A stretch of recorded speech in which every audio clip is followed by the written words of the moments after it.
मध्य प्रदेश में विकास को लेकर पिछले लंबे समय से सत्ता पक्ष और विपक्ष आमने सामने हैं, जिसमें भाजपा और कांग्रेस के कार्यकाल का कंपैरिजन होता रहा है। इसी बीच हाल ही में आई वर्ल्ड बैंक की रिपोर्ट ने इस बहस को एक बार फिर हवा दे दी है। मध्य प्रदेश, जो एक समय देश के सबसे पिछड़े राज्यों में गिना जाता था, आज विकास और समृद्धि की नई कहानियां लिख रहा है और प्रदेश में गरीबी दर में उल्लेखनीय कमी आई है। मध्य प्रदेश में डॉक्टर मोहन सरकार सामाजिक और आर्थिक विकास के मानक स्थापित करते हुए विकास की दिशा में स्थायी और सकारात्मक बदलाव ला रही है। साथ ही सीएम डॉक्टर मोहन यादव के नेतृत्व में गरीबी उन्मूलन की योजनाएं न केवल जमीन पर उतर रही हैं, बल्कि उनका प्रभावी क्रियान्वयन भी सुनिश्चित किया जा रहा है। मध्य प्रदेश में गरीबी हुई कम, विश्व बैंक ने लगाई मुहर। प्रदेश में 2/3 कम हुई गरीबी। देश के 5 राज्यों में मध्य प्रदेश ने किया best performance. CM doctor Mohan Yadav ने पीएम मोदी को किया धन्यवाद। उपलब्धि को प्रधानमंत्री की जनहितैषी नीतियों का परिणाम बताया। देश में 17 करोड़ लोग आए गरीबी से बाहर। मुख्यमंत्री डॉक्टर मोहन यादव ने इस उपलब्धि को प्रधानमंत्री नरेंद्र मोदी के नेतृत्व और जन कल्याणकारी नीतियों का परिणाम बताया। उन्होंने कहा कि पीएम के समावेशी विकास के विजन ने युवाओं, किसानों, महिलाओं और कमजोर वर्गों के लिए नई संभावनाओं के द्वार खोले हैं। सीएम डॉक्टर मोहन यादव ने कहा कि मध्य प्रदेश सरकार गरीबी उन्मूलन और सामाजिक आर्थिक सुधारों पर लगातार काम कर रही है।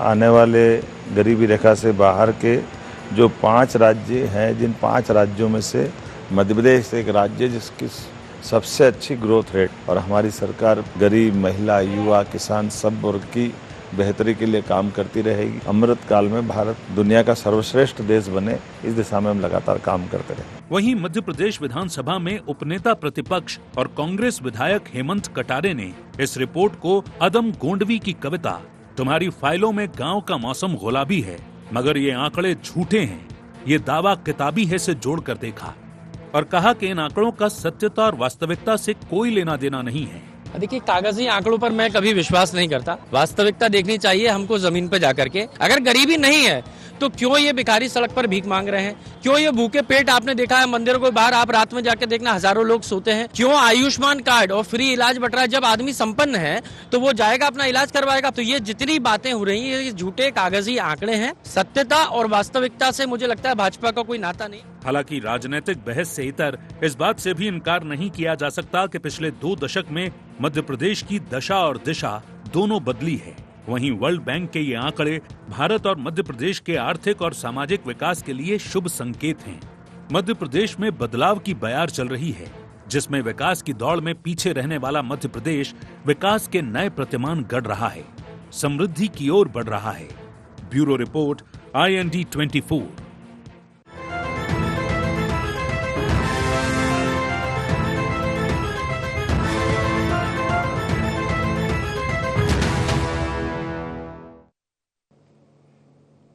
नमस्कार, IND एजेंडा में आपका स्वागत है। मैं हूं राघवेंद्र सिंह। रिपोर्ट पर राजनीति, आज इसी पर सबसे खास बात होगी। वजह यह है कि मध्य प्रदेश के दिन थोड़े से बेहतर हुए हैं और इस पर राजनीति शुरू हो गई है। ये दिन बेहतर है या नहीं? खासतौर से गरीबी के मामले में मध्य प्रदेश ने एक नया कीर्तिमान स्थापित किया है, लेकिन वो आंकड़ा सच है गलत, इस पर भी एक तरह से रार है, तंज है और विवाद है।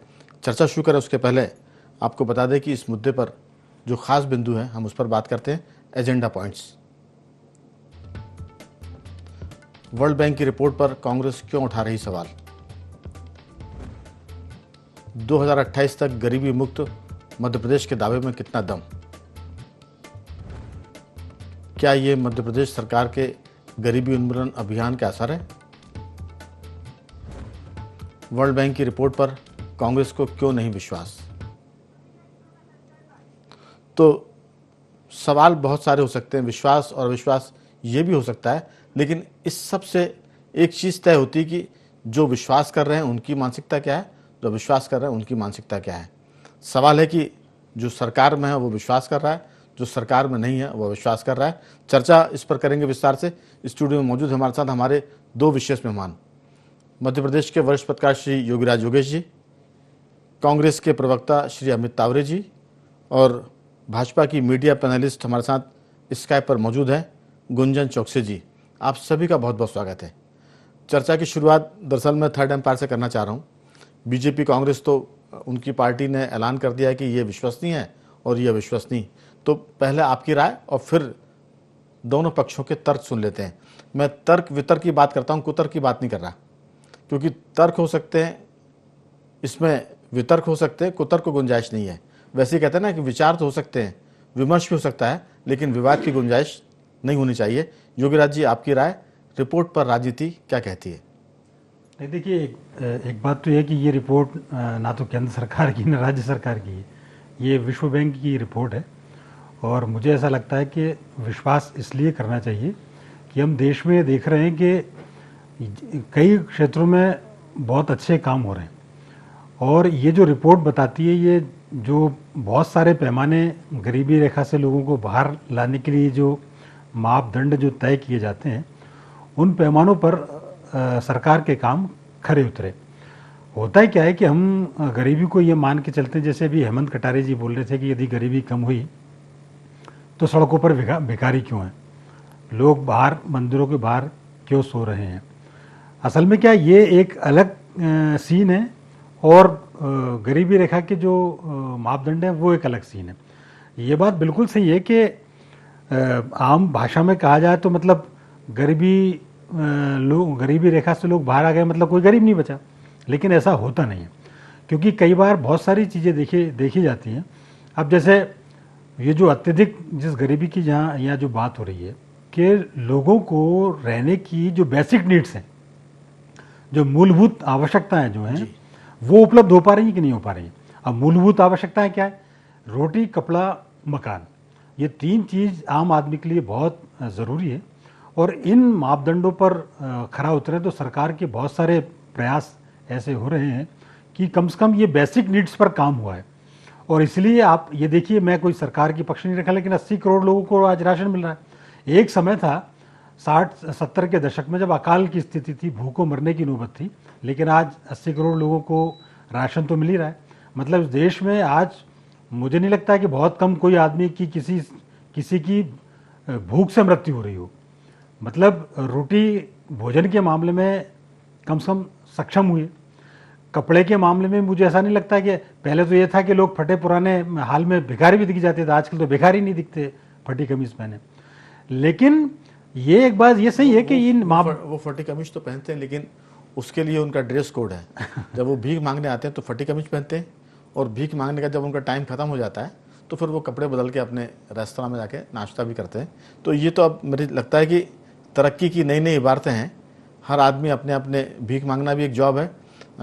मुझे लगता है कि अमित तावरे जी और गुंजन जी इस बात से सहमत होंगे कि अब जो सिग्नल होते हैं, ट्रैफिक के सिग्नल, वहाँ जो लोग खड़े होते हैं सुबह से रात तक कई पालियाँ होती हैं, उसमें बाकायदा उनके वो समय बटे हुए हैं कि सुबह 8 से लेकर 12 बजे तक कौन खड़ा होगा, उसके बाद वो दूसरी पाली आएगी, फिर तीसरी आएगी। और कई बार हमने इस पर झगड़े भी देखे हैं। अगर कोई नया आदमी आता तो वहाँ झगड़ा हो जाता है कि तुम हमारे इलाके में या हमारी पाली के समय कैसे आ गए। ये थोड़ा सा अचरज लगता है, लेकिन ये होता है। जी योगराज जी, बात पूरी करें।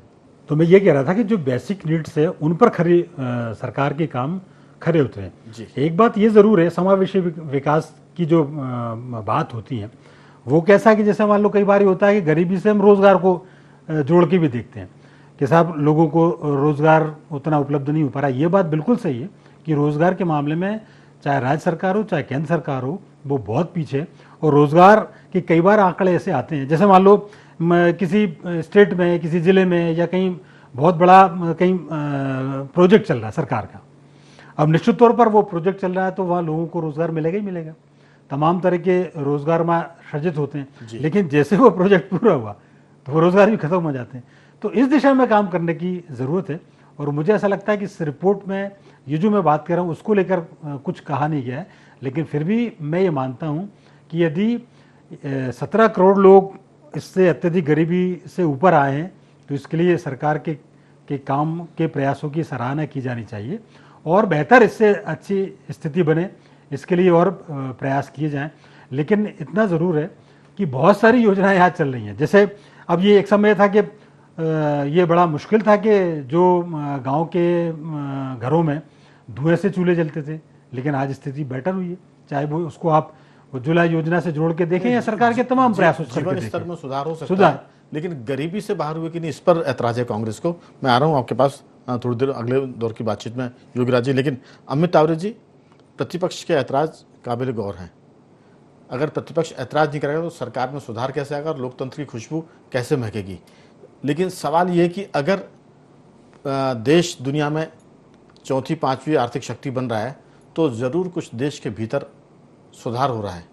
हम कहते हैं कि विदेशी मुद्रा के आंकड़े बढ़ रहे हैं, लोगों की पर व्यक्ति आमदनी बढ़ रही है, लेकिन कर्ज भी बढ़ रहा है, इसमें कोई शक नहीं। और जहाँ तक कर्ज की बात है तो अमेरिका के राष्ट्रपति ट्रंप का कहना है कि अमेरिका पर बहुत ज़्यादा कर्ज है, इसलिए उसके लिए वो खर्च में कटौती कर रहे हैं। एलन मस्क टीम वहाँ रोजगार घटा रही है, मतलब सरकारी नौकरियों में कटौती कर रही है, जो दुनिया की सबसे बड़ी आर्थिक ताकत है।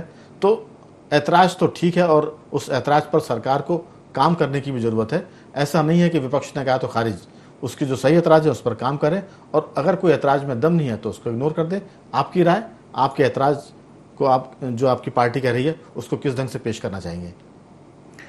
सबसे पहले तो आपको बहुत साधुवाद। बहुत पिछले 10 सालों में कम ही सुनने को मिलता है ऐसा कि यदि विपक्ष किसी चीज़ का विरोध कर रहा है तो वो बात काबिल गौर है, वरना विपक्ष यदि कोई बात कह रहा है तो वो तो सिरे से खारिज कर दी जाती है, क्योंकि ये सरकार तो वो सरकार है जो कहती है कांग्रेस मुक्त भारत, विपक्ष। अमित जी, दूसरी बात यह है, उस दौर की पत्रकारिता करते हैं जिसमें कहा जाता था कि प्रेस मीडिया का मतलब स्थायी विपक्ष, इसलिए तो आपको साधुवाद दिया मैंने। सरकार में आते कभी जाते, हम लोग तो प्रतिपक्ष में रहते हैं, इसीलिए आप जैसे बहुत कम लोग हैं, इसलिए आपको साधुवाद। दूसरी बात यह है कि आप तो बहुत सीनियर हैं, आप ही कई बार सुनते होंगे भारतीय जनता पार्टी के सर्वोच्च नेता से लेके उनके सबसे निचले नेता तक से कि हमारी सरकार जो है वो 80 करोड़ लोगों को फ्री राशन बांट रही है। अब फ्री राशन कौन व्यक्ति ले रहे हैं, कैसे गरीबी से बाहर निकल आए लोग, तो ये तो अपने आप में स्पष्ट उदाहरण है। यदि बेकारी नहीं है शहरों में तो सरकार को ये क्यों कार्रवाई करनी पड़ती है कि अब चालान बनेगा, अब जो भी भिखारी मिल जाएं तो उनके ऊपर कार्रवाइयाँ होंगी। ये तो आप और हम सभी लोग देख रहे हैं कि धरातल पर परिस्थितियाँ आखिर क्या है। बीच में थोड़ा सा रोक रहा हूँ, बिल्कुल आपकी बात करना चाह रहा हूँ। ये तो तब है जब हमारे यहाँ कोई ऐसी समिट होती जिसमें देश और दुनिया के लोग आते, तब भिखारियों को पकड़ा जाता और तब चालान किया। बाकी तो भिखारी क्योंकि छूट है कि कहीं भी मांग सकते हैं, दफ्तर में मांग सकते हैं, और दफ्तर के भीतर जो सरकारी कर्मचारी हैं मैं तो उनको भी भिखारी मांगता हूँ क्योंकि वो रिश्वत मांगते हैं। ये आपने सरकार की कलई खोल दी। एक बार दूसरी बार फिर से आपको साधुवाद देता हूँ मैं। ये सरकार की जो कथनी और करनी है आपने खुद उसकी कलई खोल दी। और ये मध्य प्रदेश तो वो मध्य प्रदेश है कि यहाँ तो सरकारी कर्मचारियों की जो आप बात कर रहे हैं, सौरभ शर्मा जैसे अनेकों प्रकरण हैं, अरविंद टीनू जैसे अनेकों प्रकरण हैं, लेकिन जो रोड पे भीख मांगते हैं इनमें उनमें ज़मीन आसमान का अंतर है। इनके यहाँ 500-500 करोड़ मिलते हैं और वो भिखारी जो है वो 50 रुपये के लिए दिन भर मशक्क़त करता रहता है। ये ऊंचाई और नीचाई की एक असमानता जो है हमारे समाज में जो लगातार फैलती जा रही है, उसका एक उदाहरण है। दूसरी बात यह है कि यदि मध्य प्रदेश ने इतने अच्छे काम करे, सब चीज़ें करी हैं, तो धरातल पर चीज़ें आखिर क्यों दिखाई नहीं देती हैं। मैं किसी भी क्षेत्र की बात कर लूँ, अभी तो मोहन यादव जी हैं, उनको समय देना चाहिए, हालांकि 1 साल का समय तो हो गया है, लेकिन इसके पहले भी जो थे, आप किसी भी मामले में आप देख लीजिए, चाहे किसान आत्महत्या के मामले में देख लीजिए, महिला अपराध में देख लीजिए, आर्थिक जो आर्थिक इनका गड़बड़ाया हुआ है पूरा, आप देखिए जितना बजट है उससे ज़्यादा कर्जा हो रहा है और आए दिन कर्जा लेते जा रहे हैं। तो ये सारी की सारी चीज़ें जो हैं वो रिपोर्ट से मैच क्यों नहीं करती हैं। आपने शिवराज जी के टाइम देखा होगा कि कृषि कर्मण अवार्ड लेकर आ जाते थे हर बार, लेकिन ये भी सच्चाई थी उनके ज़माने में कि मध्य प्रदेश जो है वो किसान आत्महत्या के मामले में प्रथम 5 में हमेशा रहा है। ये आपने और हमने सबने देखा है। तो मेरा कहना ये है कि सरकार, ये वो मध्य प्रदेश है जहाँ पे मध्य प्रदेश की जनता ने बहुत बड़ा दिल करके मध्य प्रदेश में लगातार भारतीय जनता पार्टी की सरकार बनाई है। तो उस भरोसे को, ये जो आंकड़ेबाजी की जो राजनीति है, ये जो कलाकारी है, इसमें ना उलझते हुए, क्योंकि हमें शिवराज जी का वो भी बात याद है जब उन्होंने 15 अगस्त 2023 को कहा था कि हर साल 1 लाख नौकरियां मध्य प्रदेश की सरकार देगी। आप बताइए 10,000 नौकरियां भी क्या मध्य प्रदेश में मिल पा रही हैं? ये एक सच्चाई है, ये राजनीति से अलग हट के बात है। ये मेरे जैसे एक युवा, एक आपके जैसे वरिष्ठ पत्रकार, सीनियर लोग, या मेरी बहन जो बैठी हुई हैं, वरिष्ठ पत्रकार बैठे हुए हैं, ये हमारे मन में एक दुख है ये। हालांकि भारतीय जनता पार्टी की जरूर तरक्की हुई है। वो नेता जो आपने देखा होगा, शायद हमने तो नहीं देखा, कहते हैं चने खाते थे और साइकिलें भी नहीं हुआ करती थी, आज 1-1 करोड़ की गाड़ियों से घूम रहे हैं। उनकी भी एक रिपोर्ट आना चाहिए कि उनकी भी कितनी तरक्की हुई है। लेकिन मध्य प्रदेश की वो जनता जो लगातार बड़ा दिल करके भारतीय जनता पार्टी के ऊपर विश्वास जता रही है, आज वो नीचे और नीचे और नीचे जाती जा रही है। ठीक है गुंजन जी, बहुत शालीनता से, बहुत सलीके से अमित जी ने बात रखी और कहीं कड़वाहट नहीं है उसमें। तो मेरा मानना है कि ये तो आंकड़े की बात है, विश्व बैंक का मामला है, उसमें आपका कोई लेना देना नहीं है। अगर सही है तो विश्व बैंक को धन्यवाद, और गड़बड़ है तो विश्व बैंक की हम थोड़ी सी आलोचना कर सकते हैं। लेकिन ये जो बात है कि ग्राउंड जीरो पर क्या सीन है, उसको आप कैसे देखती है? एक दृश्य खींचा है अमित जी ने, और दूसरा आप जो देखती सरकार में बैठकर, वो कैसा लगता है? बहुत जल्दी। देखिए राघवेंद्र जी, हेमंत कटारे जी ने जो बातें कही थी तो मुझे तो लग रहा था कि इतनी निराधार बात उनसे मुझे एक्सपेक्टेड थी, पर उसी बात को जिस तरह आगे अमित जी ने बढ़ाया कि आज भी भीख मांगते लोग क्यों दिखते हैं, तो ये इन आंकड़ों का गरीबी रेखा से ऊपर और नीचे आने का और जो रोड पे भीख मांग रहे हैं, इसका कहीं से भी कोई ताल्लुक नहीं है। तो सर्वप्रथम तो उन्हें ये जानकारी होनी चाहिए थी। तो ये निराधार बात मुझे अमित जी से उम्मीद नहीं। अब दूसरी बात, हम हमारे वरिष्ठ पत्रकार जी को भी आज हमने सुना, वो है हमारे प्रदेश की एक प्रबुद्ध जन की आवाज। और प्रबुद्ध जन की आवाज में आपको क्या सुनाई दिया? आपको यही सुनाई दिया कि हर वर्ग के लिए हम कहीं ना कहीं देख रहे हैं कि उत्थान हो रहा है। अब रही बात एक भारतीय जनता पार्टी के प्रवक्ता होने के नाते, तो मैं आंकड़ों से बात करती हूँ।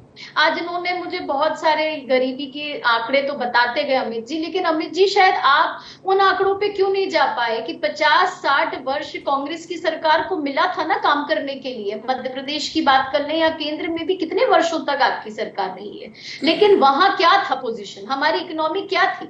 2014 के बाद ये 10 वर्षों का जो एक दशक निकला है हमारे यशस्वी प्रधानमंत्री श्री नरेंद्र मोदी जी के नेतृत्व में, उस 10 वर्षों में वो किया जो इनके 50 वर्षों में नहीं हुआ था। हमारी 11th नंबर पे इकोनॉमी थी भारत की, उसे 5वें नंबर पे मात्र 10 वर्षों में लेकर आए। तो ये भारतीय जनता पार्टी का एक प्रयास ही तो है, ये वो रीति नीति तो है कि हमारे भारत की इकोनॉमी को हमने इतनी ऊंचाइयां दे दी, और हम ये भी आश्वासन देते हैं कि अगले 2 वर्षों में, 5 वर्षों में उसे तीसरे नंबर पर लेकर आएंगे।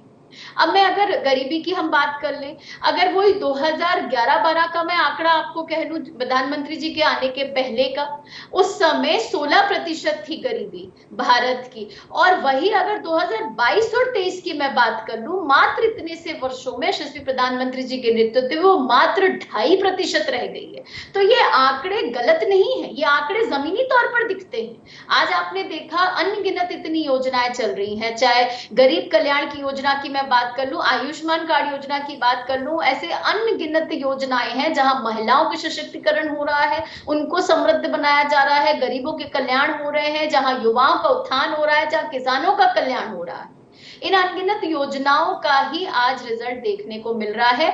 आंकड़े भी जो कह रहे हैं, और आंकड़े हमारे नहीं है, विश्व बैंक के आंकड़े हैं, तो आपको यकीन तो करना पड़ेगा उन आंकड़ों पर। और जमीनी तौर पे भी आज हम देख रहे हैं, आज मध्य प्रदेश जो 2003 का प्रदेश था, आज जब आप उसे 20 वर्षों की भी अगर मैं तुलना कर लूं, 25 छोड़िए 2023 की भी अगर मैं बात कर लूं, इन 20 वर्षों में मध्य प्रदेश का पूरा प्रारूप बदला दिखता है ना आपको, या आप भी उसको मना नहीं कर सकते राघवेंद्र जी। वो प्रदेश था एक 2003 से पहले का, जहां ना सड़कें थी, ना बिजली था, ना पानी था, और आज हमारा प्रदेश, मध्य प्रदेश, एक डेवलप्ड प्रदेश में कहलाने लगा है। प्रदेश की भी अगर मैं आंकड़े बता लूं, 65% ज्यादा थी गरीबी 2011-12 में भी, और अगर वही गरीबी हम 2022-23 की बात करते हैं तो मात्र 2/3 बची हुई है। 17 करोड़ से ज्यादा गरीब हमारे इंटरनेशनल गरीब रेखा के ऊपर आ चुके हैं। तो ये आंकड़े बताते हैं, जमीनी तौर पर भी चीजें हमें दिख रही हैं कि किस तरह हम कल्याण की दिशा में आगे बढ़ रहे हैं। और यही कारण है कि मध्य प्रदेश की जनता ने 29 की 29 सीट पर अगर कमल खिलाया, तो वो जानते हैं कि विश्वास उनका किसके साथ चल रहा है और कौन उसके कल्याण के बारे में सोच रहा है। अब अमित जी ने 2 बात और बोली थी, उन्होंने एक बात बोली कि कर्जा लेते हैं। तो देखिए, कर्जा सिर्फ कांग्रेस का एक बहाना है, उन्हें जनता का कोई भी कल्याण नहीं करना है। जब कमलनाथ जी की 15 महीने की सरकार बनी थी 2018 में, तो आते से ही उन्होंने एक ही रोना शुरू किया था कि हमें तो ये बैंक खाली मिला है, हमें तो ये खजाना खाली मिला है, यही शब्द होते थे उनके। लेकिन वही 15 महीने में जब सब कुछ उलट पुलट हुआ और भारतीय जनता पार्टी की सरकार आई, तो ये सरकार ने उसी खाली खजाना जो वो कमलनाथ जी रोना रोते थे, उससे प्रदेश की जनता के लिए कल्याणकारी योजनाएं शुरू करी। कर्ज लेना ये प्रदेश की सरकार के हाथ में होता है, लेकिन उसे एक एक पैसा जितना लिया जाता है वो जनता के कल्याण में हम लगाते हैं। दूसरी बात इन्होंने की, मैं लौटूंगा, एक साल में क्या किया गुंजन जी, मैं 2 मिनट अपनी बात कंप्लीट सुन तो लीजिए, बातचीत का दूसरा दौर भी रहेगा। आप पहले दौर की बातचीत सब कह देंगे तो फिर दोबारा में क्या कहेंगी? मैं लौटूंगा आपके पास अगले दौर की बातचीत में, बहुत जल्दी से अपनी बात पूरी करें क्योंकि सिर्फ 4 मिनट का वक्त है और आप 3 लोगों को बोलना है इसमें। योगीराज जी, सवाल ये कि गरीबी रेखा से ऊपर निकालने के तरीके क्या हैं? 80 करोड़ लोगों को मुफ्त का राशन दिया, मुफ्त की योजना शुरू कर दी, तो लोग गरीबी रेखा से। यहाँ कांग्रेस ये कहना चाहती है कि रोजगार के साधन क्या है। अब रोजगार में भी विवाद है, एक तो प्राइवेट सेक्टर और एक सरकारी नौकरी को लोग रोजगार मानते हैं और प्राइवेट सेक्टर की नौकरी को लोग रोजगार कम मानते हैं क्योंकि उसके आंकड़े अधिकृत नहीं होते हैं। और फिर इस नई सरकार में ये भी हुआ कि अगर आप व्यवसाय कर रहे हैं, सरकार ने आपको लोन दिया है, आप कारोबार कर रहे हैं, तो वो भी आपका रोजगार है, इसलिए सरकार ने उसको भी रोजगार से जोड़ा है। अगर ऑटो रिक्शा भी आपने लोन से लिया है तो इसका मतलब कि सरकार मानती है कि एक परिवार उस ऑटो रिक्शा से अपना जीवन यापन करता है, तो वो भी एक किस्म का रोजगार है। लेकिन कांग्रेस का फोकस ये है कि सरकार की नौकरी कितनी, आपने 10 लाख नौकरी का वादा किया था, आपने 1 करोड़ नौकरी देने का वादा किया था, उसका क्या हुआ? आपकी बातचीत में इस पर कोई फोकस हो तो बहुत अच्छा रहेगा। नहीं, मैंने पहले दौर की चर्चा में ये कहा था कि जब डेवलपमेंट हम करते हैं, समावेशी विकास की जो आप कल्पना कर रहे हैं, मैंने उदाहरण दिया था कि एक डिस्ट्रिक्ट में कोई बड़ा पुल बन रहा है, बड़ा प्रोजेक्ट चल रहा है, वहाँ रोजगार मिल गया लोगों को, और आप कह सकते हैं कि हमने इतने लोगों को रोजगार दिया, लेकिन वो स्थायी रोजगार नहीं होता। तो जो बार बार जो बात हो रही है, एक तो स्थायी रोजगार मिले, दूसरा ये जो बेरोजगार युवाओं का जो उनका जो विस्थापन जिसको कहें, या जो नौकरी उनको मिले, रोजगार मिले, वो सही से हो। तो ये प्रश्न तो अभी भी अनुत्तरित है, उसके लिए तो सरकार को प्रयास करने ही चाहिए। लेकिन चूंकि सरकार के पास, क्योंकि जो बच्चे लिख पढ़ गए हैं, जिन्होंने MBA कर लिया, जिन्होंने BE कर लिया, BTech कर लिया, उनके लिए रोजगार क्या है? बहुत सारे BTech किए हुए, MBA किए हुए बच्चे चपरासी की नौकरी के लिए आवेदन करते हैं। बिल्कुल ये स्थिति भयावह है, सरकार को इस दिशा में काम करना चाहिए। और चूंकि आप ये देखिए, मध्य प्रदेश की बात नहीं करें, सारी जगह रोजगार के मामले में नए पद सृजित नहीं हो पा रहे जी। इवन नए पद की तो बात आप जो छोड़िए, जो पुराने पद हैं, जो जिनसे लोग रिटायर हो गए, उन पर भर्ती नहीं हो पा रही। सरकार कई बार कर्मचारियों को इसलिए रिटायर नहीं कर रही कि उनको पैसा देना पड़ेगा। तो ये विसंगतियां तो हैं, इस दिशा में काम करना चाहिए और सरकार को गंभीरता से सोचना चाहिए, क्योंकि आप लोगों को अनपढ़ से पढ़ा लिखा तो बना देंगे, अशिक्षित से शिक्षित तो बना देंगे, ठीक, लेकिन वो शिक्षित भी आखिर रहा तो बेरोजगारी। बिल्कुल, तो इस दिशा में काम करना चाहिए। अमित जी, बहुत सारी बातें स्पष्ट हो गई हैं। गुंजन जी ने भी अपनी बात रख दी है कि मामला ये विश्व बैंक का है, हमारा नहीं है। और अगर आंकड़े हैं तो मैंने कहा कि उसके लिए धन्यवाद, और कुछ गड़बड़ी लगती है तो विश्व बैंक दोषी है। आपकी छोटी सी टिप्पणी इस पर। देखिए, सारे इसमें चर्चा में महत्वपूर्ण बातें आ गई हैं। मैं तो यही योगीराज जी की बात को आगे बढ़ाना चाहूँगा, बहुत संक्षेप में। हाँ, बहुत संक्षेप में, कि मध्य प्रदेश में आप देखिए लगातार प्राइवेट यूनिवर्सिटियाँ खुलती जा रही हैं, सारे नेताओं अधिकारियों सबकी खुलती जा रही हैं। एक माता पिता अपने पूरे जीवन भर की कमाई जो है वो बच्चे को पढ़ाने लिखाने में लगा देता है, लेकिन जब वो डिग्री लेकर निकलता है, भोपाल, इंदौर, ग्वालियर, जबलपुर, कहीं से भी जब वो अपनी डिग्री लेकर निकलता है, तो आज भी उससे मुंबई, बेंगलोर, हैदराबाद, दिल्ली की ओर रुख आखिर क्यों करना पड़ता है? 20 साल से आपकी सरकार है, 5 ऐसी बड़ी कंपनियां नहीं आ पाई हैं मध्य प्रदेश में जिनको हम कह सके कि इन्होंने बहुत अच्छे रोज़गार दिए हैं। लगभग 20 साल से इनकी सरकार है। जब 2003 में कोई बच्चा पैदा हुआ होगा, आज उसको नौकरी की ज़रूरत है, वादों की ज़रूरत नहीं है, बातों की ज़रूरत नहीं है। वो कह रहा है नौकरी चाहिए। जैसे कि एक बात ये आ रही है कि मध्य प्रदेश ही नहीं, सभी जगह ये हालात हैं। भाई, दिल्ली क्यों दे रहा है, कर्नाटका क्यों दे रहा है, महाराष्ट्र क्यों दे रहा है, हम क्यों नहीं बन पाए पिछले 20 साल में? तो वो बड़े दुख की बात है, क्योंकि ये बहुत गंभीर मामला है। वो अपने बूढ़े माँ बाप की आंखों में आंसू देकर वो उसको जाना पड़ता है नौकरी करने के लिए। बिल्कुल। गुंजन जी, हालात सब कुछ ठीक है, लेकिन नौकरी के लिए मध्य प्रदेश में गुंजाइश कम है, जो बच्चे लिख पढ़ गए हैं, पुल बनता, मजदूरी मिल सकती है, गांव में मुफ्त का राशन मिलकर आप खेत में काम कर सकते हैं। लेकिन MBA या BTech किया है तो फिर आपको MP के बाहरी नौकरी के लिए जाना पड़ेगा, और बूढ़े माँ बाप बेसहारा छोड़कर। आपकी छोटी सी टिप्पणी इस पर। देखिए राघवेंद्र जी, डॉक्टर मोहन यादव जी ने जो नवाचार लेकर आए हैं, 5 वर्ष का कार्यकाल होता है सरकार के पास, 456 संकल्प में से मुझे बहुत खुशी है कि आज 1.5 साल के अंदर, 500 दिन के अंदर टू बी स्पेसिफिक, उन्होंने 456 संकल्प में से 300 संकल्पों पे काम शुरू कर दिया है।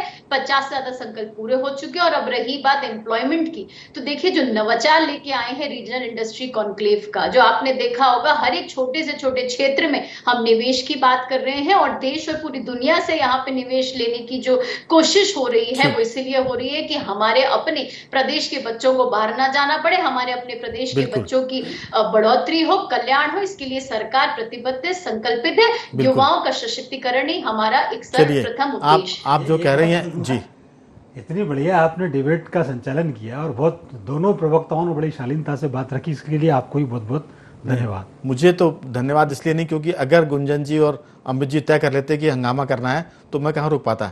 हम लोग तो स्कूल के उस मास्टर की तरह जो बेंच पे बैठ के बच्चों को समझाते हैं या हमारे साथियों पर बात करते हैं। लेकिन अदम गौंडवी की बात हो रही थी, हेमंत कटार जी का शेर था, लेकिन उसी पर एक शेर है, और वो शेर है अकबर इलाहाबादी का, कि रंज बहुत है लीडर को मगर आराम के साथ, वो कत्ल भी करते हैं तो चर्चा नहीं होता, वो बात भी करते हैं तो मुकम्मल करते हैं, हम बात भी करते हैं तो बात को अधूरा छोड़ देते हैं। वो कहते हैं कि हम गरीब हैं पर ऐन आराम करते हैं, हम कहते हैं कि हम गरीब हैं पर ऐन बेतहाशा मेहनत करते हैं, हम कहते हैं कि हम ईमानदार हैं पर ऐन सच्चाई से दूर हैं। इस गज़ल में अकबर इलाहाबादी ने बहुत सारी बातों का जवाब दिया जो इस चर्चा में शामिल हुई है। लेकिन इसमें कोई शक नहीं कि अगर गरीबी है तो फिर कांग्रेस को भी सड़क पर उतरना चाहिए।